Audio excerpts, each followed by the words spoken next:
Nous sommes en 1731. Un navire espagnol arraisonne le brick du capitaine Jenkins.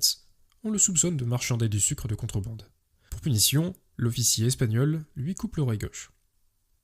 Les années passent. En Angleterre, on pense que l'Empire espagnol prend trop de place sur les Amériques. L'Empire britannique cherche un casus belli. Et il est tout trouvé lorsque l'on se rappelle de l'histoire de l'oreille du capitaine. L'organe préservé dans un bocal de saumure est brandi dans une diatribe prononcée par le capitaine estropié. À ce moment, les bellicistes se sourient. Voilà comment convaincre de mener la guerre juste. Les Espagnols l'ont bien cherché. Ainsi, les Britanniques se frottent les mains. Ils vont se débarrasser des gardes-côtes et étendre leur hégémonie sur l'Amérique du Sud. On hisse l'Union Jack sur les navires de Sa Majesté, et ainsi débute la guerre de l'oreille de Jenkins. On sait que l'Espagne prospère de ces transactions opérant du Mexique aux Philippines.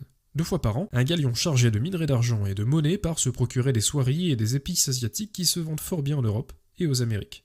C'est là, pour les Britanniques, qu'il faut frapper. Le commodore Hanson est pourvu d'une escadre de 5 navires. Il doit se saisir de l'un de ces galions chargés d'or et ramener ce trésor en Angleterre. Qui parle de piraterie? George Hanson est un gentilhomme. Derrière lui volette le pavillon de son pays.